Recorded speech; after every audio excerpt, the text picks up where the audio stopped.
Hey, Stacy David here, and this is the Tales of a Gearhead podcast. This podcast is brought to you by Cornwell Tools, the choice of professionals since 1919. That's right, over 100 years building tools and still going strong. If you need tools, check them out.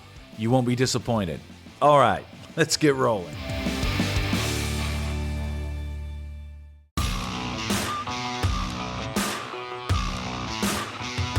You know, one question that I get a lot is, what were your early influences? What were your early cars? What were those cars that you had in school? And we talked about some of those a little bit, but, my early mechanical influences are probably a lot like yours. They weren't cars. I mean, I wanted a car, but I was enamored with cars and mechanical things from like age 3. So it's a little hard to have a car at that age. So I was into motorcycles, I was into snowmobiles, I was into go-karts, that kind of thing. And my first really big influence came through go-karts. Now, if you remember, if you're a certain age, there was a magazine that used to come out called Boys Life. It had these articles in it and these things, but in the back, it had ads for switchblades and all of this stuff that people wanted. And there was an ad that ran in Boys Life magazine for a dune bug.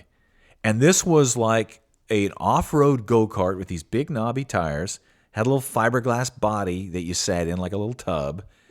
And it was built, and it was from a company called Bug, B-U-G, and they were in Azusa, California. And I know this because I have since tried to hunt them down. I haven't had any luck.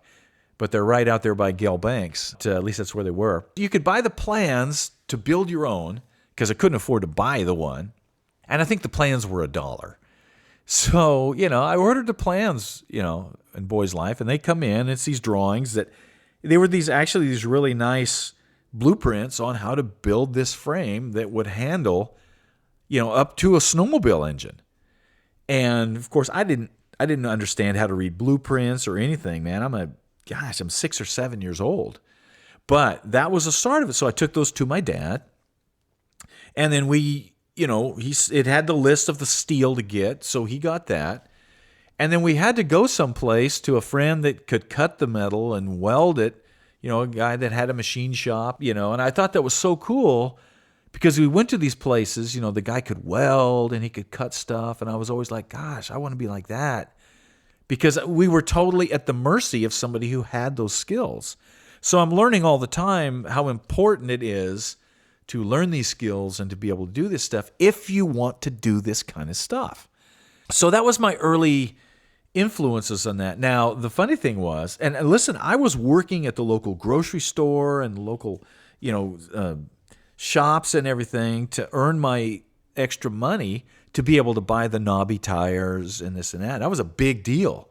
Man, those tires were like $50. That was a lot of money, man. I saved for a year for those. So when those came in, I got these big tires. Oh, it was exciting. But the problem with the go-kart thing, of course, I wanted that off-road thing with the big knobby tires. Well, at first, Dad was footing a lot of the bill on this thing. So he's like, I don't have the money for that. So it ends up getting a 5-horsepower Briggs & Stratton engine in it and just regular go-kart tires on it. Now, keep in mind, this is a big square box, square frame, of square tubing. So it's really heavy duty. And then it's got these little go-kart tires on it, which it looked kind of dorky. I always thought it looked dorky. But it was a go-kart. So we put it on. We did the centrifugal clutch. And typical go-kart drive. And I drove that thing for hours every day. And man, that's where I learned to drift. It's where I learned to drive. Really performance drive. But after a while, I got bored with it because you'd burn that clutch up. That clutch didn't have a lot of power off the line. You know how those, if you've ever been around a go-kart with a centrifugal clutch, you step on the gas and they slowly start moving. They won't, pull a friend end off the ground or do anything like that. That would have been a torque converter setup like off of a snowmobile. And having been out west, I'm looking at snowmobiles, and I realize that I'm never going to be happy until I get a snowmobile drive system on that thing. First of all, it goes from a 5 horsepower Briggs & Stratton engine to a 10 horse. This is a big like pump engine off a generator. And, I had a torque converter drive on it, but there's no power coming out of that engine. And I'm like, yeah, this is no good. So I go from that and then a friend of mine went to school with my dad, who was this master mechanic and fabricator. He had an extra 350 Kawasaki motorcycle engine, a triple 2-stroke, laying there on the floor. And he goes, hey, let's put that on there. So I went up and spent a couple weeks with him. He put this engine on there. This thing was the craziest thing. There's some pictures of it on our website. This thing was death. There was no roll bars, no seat belts. I mean, this thing was crazy. And so I had that engine on there for just a short period of time. It was uncontrollable. I couldn't keep the front end on the ground. And I kept going back to it needs to be a snowmobile setup. So one day I went down to the local snowmobile place, and there's an old Skidoo Bombardier sitting out there. Had a 440 engine sitting in it. And I said, what's the story on that one? He goes, well, the track is broken on it. He said, so $50, you can have it. So I rolled out $50. And I bring this snowmobile home. And of course I want to get it started and make sure the engine's going to run. So I go through the carburetor. Now keep in mind, it's the middle of the summertime. So I get this thing out there and I get the starting fluid shot into the carburetor and I pull on that thing and it takes off and I've got my thumb on the throttle and off across the yard I go. Running alongside the snowmobile. I'm not about to let go of it. And I go right under one of the pine trees in the yard and hit that, and I'm buried underneath there and crash. But I don't care. I'm excited because the engine runs. I mean, I never wanted the snowmobile anyway. So we have to get the car out, pull the snowmobile out. My brother's like, what the heck are you doing? It's like chitty chitty bang bang out there. So I pull that whole drive system off of there. And that was the first snowmobile drive system that I put on the car. And man, that thing was insane. And it was a lot of fun. But that's kind of where I started. And the reason I went through kind of talking about that, you can see the levels. It was kind of like I started in kindergarten and moved to grade school and then to high school and then to college and I graduated. But it was about car stuff in my car knowledge and in my mechanical knowledge, because then I was able to take the things that I was learning on go-karts and motorcycles and that kind of thing, those early influences, and that translates right into your first car project. I understood now about throttle cables and starting engines and, doing this kind of stuff. So those early influences are so important. And a lot of people think, well, since I didn't start with a car, then your knowledge isn't important. And it is, because the knowledge is the same. Whether you started on a truck or a Jeep, or a car, or motorcycles. A lot of guys nowadays are starting on these quads. These quads are all using that torque converter drive system just like these snowmobiles did. Man, these quads, they have upper and lower control arms. They have independent suspensions with drive shafts. It's the same thing you're going to find under a Corvette, just really light duty. I encourage people to get out there, man, and your early influences are things that are very important. So get out and turn some wrenches, man. Build a go-kart. Build a snowmobile. Do something, man. You'll have so much fun. You won't believe it.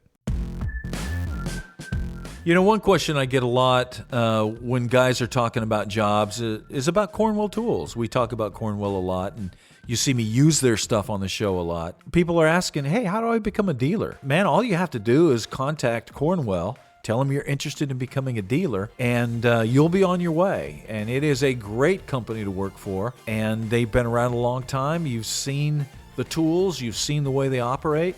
They're definitely worth checking out. So if you're sitting there and kind of wondering where your life is going to go and maybe looking for a new career, you may want to look into becoming a Cornwell tool dealer.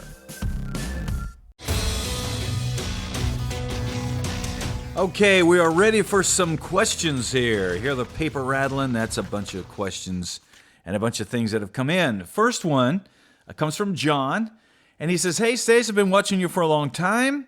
I am building a 75 Camaro, and I was watching your Camaro project, the catalog Camaro, with extreme interest and was wondering how well the front end fit from Classic Industries. He said, I have heard that front sheet metal takes a lot of massaging. Is this true? Anything you can shed some light on will be great. I'm on a budget and have to watch my time and money. That's a great question, and a question that comes up a lot. Here's the thing, John, about any kind of aftermarket sheet metal. And I'm talking even OEM sheet metal. It doesn't just bolt on. Now, what you're after is something that fits as close as possible, but you can pretty much figure you're going to have to do some tweaking no matter what. I don't care if it's OEM stuff that's been sitting on a shelf somewhere. You're going to have to tweak it a little bit. For example, like these Camaro parts. The creases, the body lines are what are really important. For example, when you lay that fender on there, you can adjust your gaps around the doors and around the hood fairly easily, even if you have to split the metal and stretch the gap and re-weld a strip in there, which is what you got to do a lot of times.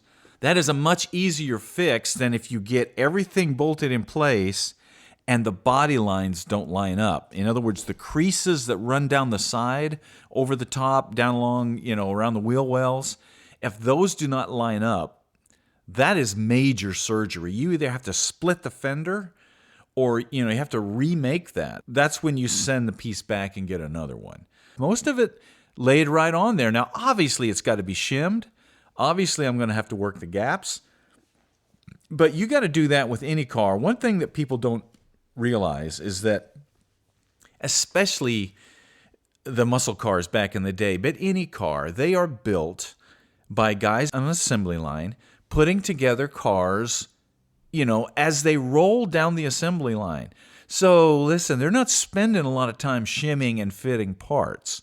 They're kind of going on the way the factory decided to their level of building. Now, here's the thing that's happened. Now, when we go back as restorers or customizers, we want to tighten those gaps. We want to, make everything uniform. You want that 1/4-inch gap all the way around or whatever you're building to. And now you're going into places where even the designers of the car didn't go that far. So that takes time. That takes a lot of labor. That's one of those things where when you see a car that's been built and gapped right, I mean, it's awesome. But people don't realize the amount of hours that goes into that to make that just right. A lot of those older cars, just by the way the hinges were set up, that if you make the gaps too tight, the doors will catch the fender. And you don't want that. So there is a limit unless you relocate the hinges. Now you're getting into a full redesign of the way the thing was set up. So anyway, that can get into very time-consuming, very expensive stuff, which obviously you're on a budget. You don't want to go that far. So back to the original question, any reputable company now, like a Classic Instruments, if you're doing trucks, LMC Trucks, Brothers, there's, Auto Metal Direct, any of these guys now, what they have done when they first started making replacement sheet metal panels, they got the old stamps and dies from the OEMs, and these things had 200,000 fenders stamped out of them. So the stampings were not very accurate. They're worn. And because the demand for quality parts has gone up, you've got these companies now that are going in and remaking dies that are new, that are crisp and that are right, and they're using the right thickness of metal. So a lot of your aftermarket body panels that you're getting now, in a lot of ways, are superior even to the OEMs. What you'll need to look at is kind of the sheet metal braces that are put back in the back sides, those kind of things. Some of the holes you might need to relocate. So there will be some fitting. I don't think you're going to have any problem. I would strongly encourage you doing it. It is better to me to go with the aftermarket stuff than to try to hunt down and go through the cost of trying to find original pieces, because they're just so hard to find now. Now, obviously, if you can find an original split bumper front end that's not damaged, never been wrecked, obviously go for it. As long as you realize there is going to have to be a little bit of tweaking, a little bit of fitting on your part. It's just going to happen, no matter what brand you go with. Hope that helps. Good luck to you, man. Love to see that car when it's done.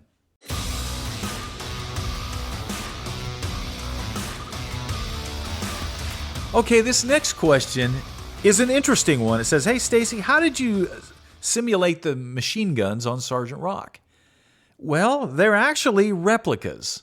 They come from a company called IRAC. It's IRAC, and they do high-end replicas that people use in movies.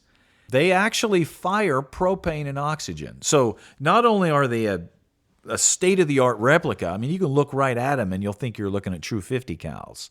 If you hook up the propane and oxygen like we've done on the show, I mean, they'll blow flame 4 or 5 feet out the end. They look and sound just like the real thing. It's funny you ask a question, though, about the machine guns, because there's a whole bunch of stories there. Originally, when I started on Sergeant Rock, I had real 50 cals that I got from the Memphis Belle, the World War II aircraft. It was being restored down in Millington.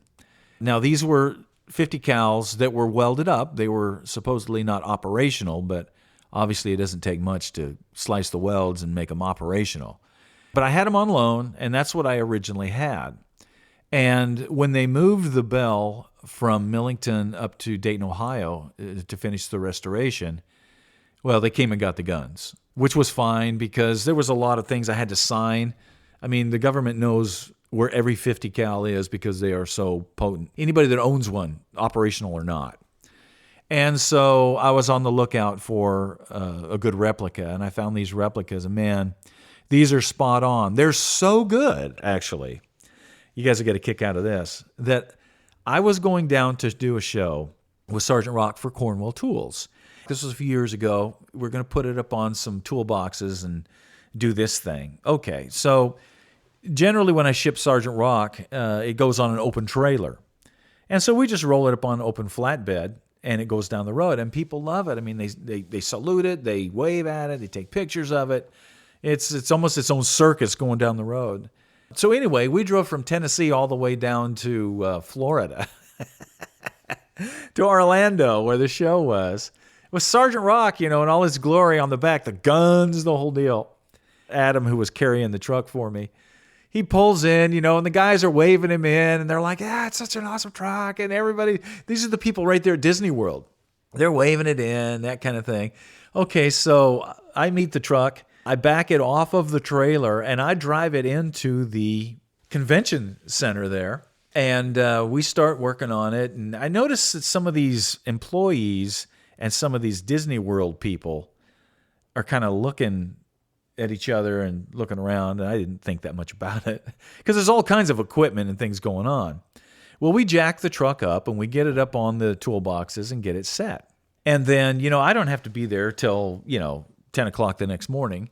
So, I'm sleeping away at 6 o'clock the next morning, and my phone is blowing up on the bedstand. So I go, I listen to the message, and it's one of the girls from Cornwall. She's like, we have the police here, and we've got all of these people here. We got to talk about your truck. So I'm like, what in the world is going on? So I go down there, and all of these people, they got dogs sniffing around. Now, keep in mind, Sergeant Rock is up on top of 4 toolboxes. So it's, the toolboxes are right about 3.5 feet off the ground. So that's where the bottom of the tires are. So the truck is way up in the air, so people can walk under it and all that stuff. So they're looking up at it, and there's police all around, and everybody's all sober-faced. It's like, we've done something. And the chief of police comes up and he goes, okay, so tell me about these guns. I said, well, they're not guns, they're replicas.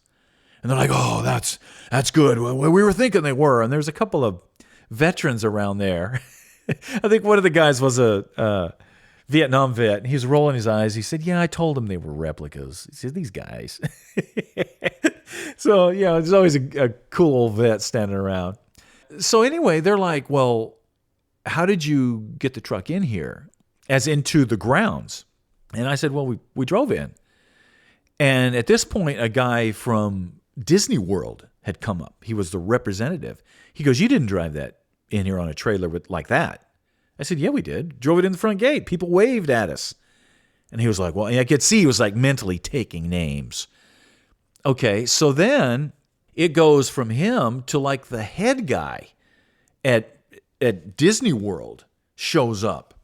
And he's like, okay, well, so you drove it in like this, and you didn't take the guns off. They were so upset that there were guns on the truck. Now, keep in mind, Cornwell has rented the whole building, the whole convention area. And they were going to Cornwell going, listen, we don't want those guns. We don't want anything that resembles a gun in Disney premises at all. And I'm like, have you been on the ride Pirates of the Caribbean where they're shooting guns in there? Anyway, that would not have been the right time to bring that up. But anyway, so the guys at Cornwell were like, listen, we rented the room. The guns stay on it. And so the guy from Disney World says to me, he goes, okay, we'll leave it as long as you take the guns off when you drive it out and then don't put them back on until you get back into Tennessee. And I'm like, okay.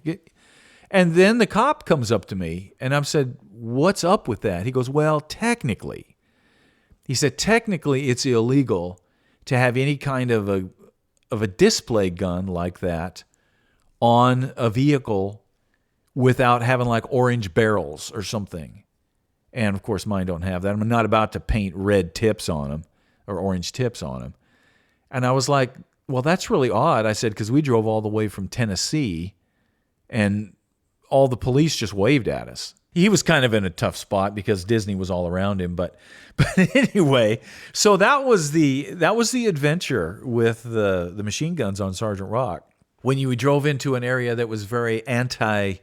And the thing is, everybody was looking out for their jobs, and I understand that. And there are policies that you've got to do. And, there have been things that have happened, of some of these mass shootings and stuff where they have to be overly careful. So I get that. We weren't being jerks or anything. But, man, I tell you what, the panic in their eyes when we just drove in like that, somebody got a royal chewing on that. The guns always bring up conversation no matter where the truck goes. And that's what the Sergeant Rock truck is all about, is to bring up the conversation about the sacrifices and stuff that our military have done for us. All right, that wraps it up for us today. Get out there and work on something. Spend some time turning some wrenches. And if you need some wrenches, make sure you check out Cornwell. They got all kinds of stuff to make your life easier in the shop.